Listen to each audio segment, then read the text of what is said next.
दोस्तों Vodafone idea की बात करें तो हमने फ्राइडे को काफ़ी अच्छी तेज़ी देखी, लगभग 4% की तेज़ी देखी। लेकिन अगर वोडाफोन आइडिया के फ्यूचर प्लान्स की बात करें तो आने वाले समय में इनको दो बड़ी मुसीबतों का सामना करना पड़ सकता है और इन मुसीबतों की वजह से आने वाले समय में शेयर की प्राइस में भी बहुत बड़ी गिरावट की संभावना भी बन सकती है। लेकिन अगर आप एक तरह से देखें तो जिस तरह से गवर्नमेंट की तरफ से हेल्प मिल रही है वोडाफोन आइडिया को, उस हिसाब से आने वाले समय में जो प्रॉब्लम है उसका भी निपटारा किया जा सकता है। लेकिन क्या वोडाफोन आइडिया में आने वाले समय में अच्छी तेज़ी बन सकती है या फिर वापस बड़ी गिरावट की संभावना बनेगी? जैसे एक बार स्टॉक 3-4 रुपीज़ के आसपास आ गया था, क्या फिर से वैसी संभावना बन सकती है या फिर स्टॉक अपनी पुरानी हाई यानी 100 को क्रॉस कर सकता है? तो यहाँ पे बहुत सारी अपडेट है जिनको एक एक करके डिस्कस करेंगे। साथ में यहाँ पे Q2 की संभावना क्लियर हो चुकी है, यानी जल्द ही हमारे सामने Q2 का रिजल्ट भी होने वाला है। अब रिजल्ट कैसा होगा उसको भी जानने की कोशिश करेंगे। क्या इस Q2 के रिजल्ट में कंपनी कुछ अच्छे आंकड़े दिखा सकती है या फिर वापस वही लॉस बढ़ा? तो ये बहुत सारी बातें जिनको एक एक करके डिस्कस करेंगे और जानने की कोशिश करेंगे। क्या इस छोटे से पेनी स्टॉक में इन्वेस्टमेंट करना चाहिए? क्या आने वाले समय वोडाफोन आइडिया हमें अच्छा रिटर्न दे सकता है या फिर हमारा इन्वेस्टमेंट को ये डुबा देगा? तो सबसे पहले अगर हम इसकी परफॉर्मेंस देखें तो वोडाफोन आइडिया ने 8.85 पर क्लोजिंग दी है फ्राइडे के दिन, जहाँ पे हमने 4.12% की बहुत ही अच्छी तेज़ी देखी है और इंट्राडे में इसने 9 को भी टच किया था।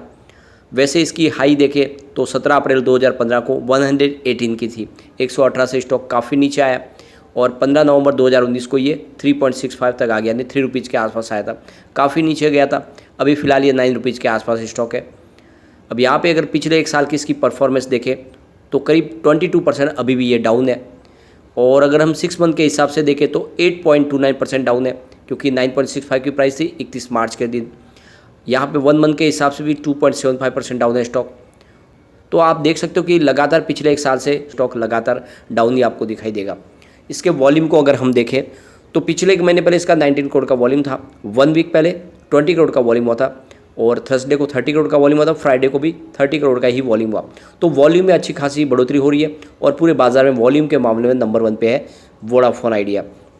अब यहाँ पे एक बड़ी अपडेट निकल के आ रही है।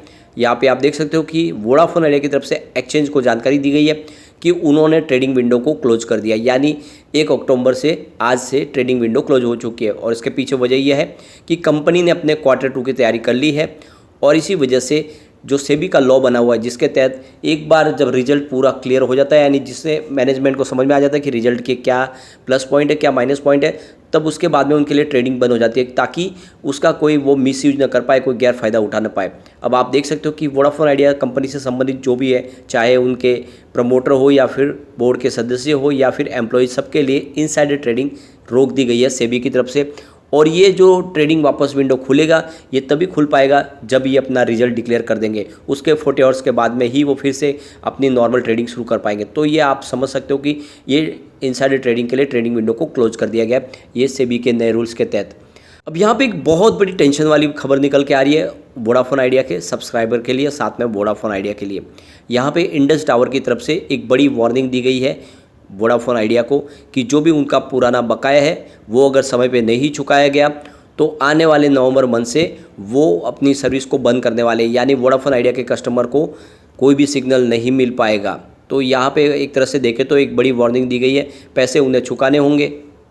वैसे अगर आप देखें तो पहले इंडस टावर की होल्डिंग है वोडाफोन आइडिया के पास थी, लेकिन बाद में उन्होंने अपनी होल्डिंग भारती एयरटेल को बेच दी है। अब आप देख सकते हो इंडस टावर एक बहुत बड़ी टावर कंपनी है, पूरे हिंदुस्तान में इनके 75,000 मोबाइल टावर है और यहाँ पे वोडाफोन आइडिया के ऊपर करीब 6,800 करोड़ रुपीज़ का इनका बकाया पैसा है।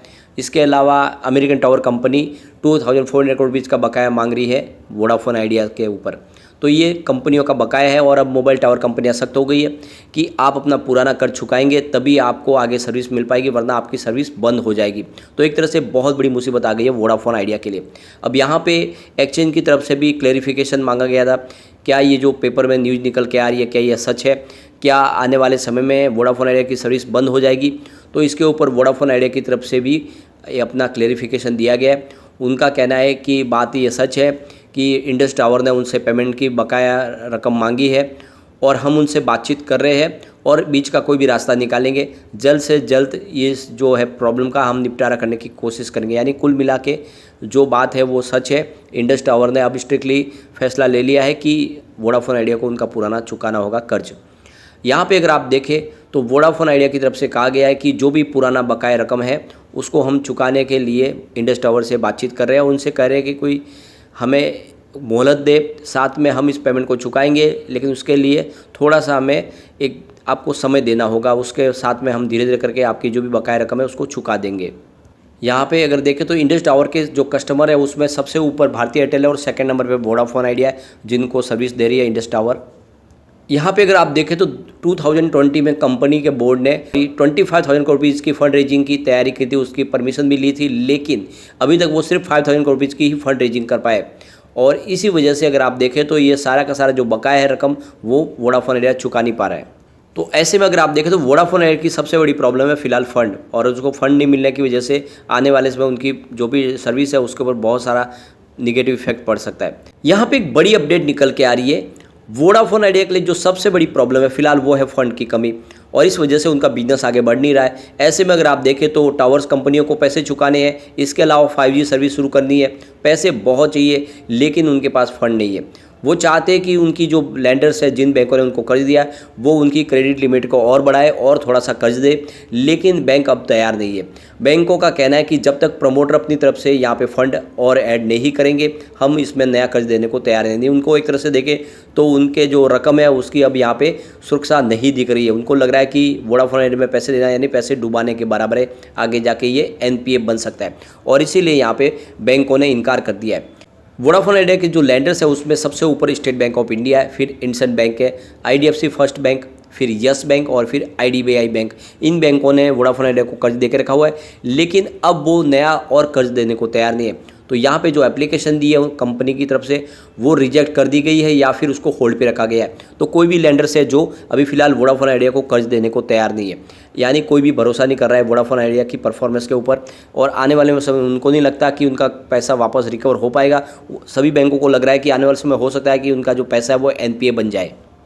मार्च 2022 की बात करें तो वोडाफोन आइडिया की तरफ से और फंड लगाने की प्रमोटर की तरफ से कोशिश की गई, जहाँ पे कहा गया था कि यहाँ पे वोडाफोन आइडिया के PLC की तरफ से 3,375 करोड़ रुपीज़ का निवेश करने की बात कही थी, और आदित्य बिरला ग्रुप की तरफ से 1,125 करोड़ रुपीज़ का इन्वेस्टमेंट करने की कोशिश की गई थी। और उनका कहना है कि जो उन्होंने एक बड़ा फंड रेजिंग प्लान बनाया प्रमोटर की तरफ से 14,500 करोड़ रुपीज़ का, उसमें ये एक पार्ट के तौर पे ये रकम डाली जाएगी। लेकिन अब आप देखें तो ये जो रकम है ये प्रमोटर की तरफ से और नहीं निकल के आ रही है, और इसी वजह से कोई भी लैंडर्स पे फिलहाल वोडाफोन आइडिया पे भरोसा नहीं कर रहा है। और दूसरी तरफ अगर आप देखें तो गवर्नमेंट का जो AGR बकाया है करीब 16,130 करोड़ रुपीज़ का, उसके बदले में सरकार ने यहाँ पे स्टेक ले ली है, क्योंकि वोडाफोन आइडिया के पास पैसे चुकाने के लिए है नहीं। ऐसे में सरकार ने अपने AGR के बदले में स्टेक ले ली है, लेकिन अभी भी सरकार ने ये जो फैसला लिया है ये स्टेक अभी ली नहीं है, उसके लिए भी फैसला अभी रुका हुआ है। सरकार चाहती है कि इसकी जो एक प्राइस है एक बार स्टेबल हो जाए, उसके बाद में स्टेक लिया जाए। तो कुल मिला के पूरा का पूरा मामला अधर में लटका हुआ है, और इसी वजह से वोडाफोन आइडिया के शेयर पे बहुत सारा रिस्क दिखाई दे रहा है। अब यहाँ पे अगर देखें तो Q2 पूरा हो चुका है, यानी जल्दी हमारे सामने Q2 का रिजल्ट आएगा। तो यहाँ पे अगर हम इनके सेल्स के आंकड़े देखें तो आपको वहाँ पे कुछ पॉजिटिव बातें दिखाई देगी, जैसे कि दिसंबर 2021 में इनका जो सेल था वो 9,717 करोड़ रुपीज़ का था, मार्च में वो बढ़ के 10,240 करोड़ रुपये तक पहुँचा, और जून क्वार्टर में ये 10,410 करोड़ रुपये तक पहुँचा। तो सेल लगातार बढ़ रहा है, उस हिसाब से लग रहा है कि इस बार भी कुछ सेल बढ़ता हुआ दिखाई दे सकता है हमें। अब अदर इनकम की बात करें तो वहाँ पर भी अच्छी खासी बढ़ोतरी दिखाई दे रही है, जैसे कि दिसंबर क्वार्टर में 21 करोड़ रुपीज़ की इनकी अदर इनकम थी, मार्च में थोड़ी सी कम हुई 19 करोड़ रुपीज़ की अदर इनकम, लेकिन जून क्वार्टर में इनको 84 करोड़ रुपीज़ की अदर इनकम हुई थी। लेकिन फिलहाल अगर कंपनी के प्रॉफिट लॉस की बात करें तो कंपनी लगातार प्रॉफिट में, दिसंबर क्वार्टर में इनको 7,231 करोड़ रुपीज़ का लॉस था, मार्च में थोड़ा सा लॉस कम हुआ यानी 6,563 करोड़ रुपीज़ का इनको लॉस हुआ, लेकिन जून क्वार्टर में लॉस फिर से बढ़ के 7,297 करोड़ रुपये तक पहुँच गया। तो जिस तरह से कंपनी को बड़ा लॉस है, इस बार भी अगर कंपनी को ऐसा ही लॉस दिखाई दिया तो फिर यहाँ पे तेज़ी की बनने की संभावना कम हो जाएगी और स्टॉक में और गिरावट हो सकती है। तो वैसे अगर आप देखें तो इस समय जो इसकी प्राइस है वो काफ़ी नीचे, बड़ी गिरावट की संभावना तो नहीं है, लेकिन जिस तरह से माहौल बना हुआ है, जिस तरह से फिलहाल वोडाफोन आइडिया को सबसे बड़ी प्रॉब्लम है फंड की कमी, इसका कोई सोल्यूशन जब तक नहीं निकलेगा तो वोडाफोन आइडिया के शेयर में बड़ी तेज़ी आने की कोई संभावना नहीं। तो फिलहाल आप वोडाफोन आइडिया में नया इन्वेस्टमेंट करने से फिलहाल बचे और अभी वेट करें जब तक कि कोई बड़ा फंड रेजिंग की संभावना न बने। तो इसमें आपको अभी फिलहाल बच के रहना चाहिए नए निवेश करने से। और जो आपका निवेश है तो उसको होल्ड करके रखें। कुछ आगे संभावना पॉजिटिव बन सकती है, एक बार रिजल्ट का हमें इंतजार करना चाहिए। अगर रिजल्ट कुछ अच्छा रहा तो यहाँ पे तेजी की संभावना बन सकती है। लेकिन फ्रेंड, कोई भी इन्वेस्टमेंट करने से पहले अपने फाइनेंशियल एडवाइजर से एक बार ले ले या अपना खुद का रिसर्च करें, क्योंकि मैंने वीडियो आपके एजुकेशनल पर्पज़ के लिए ही बनाया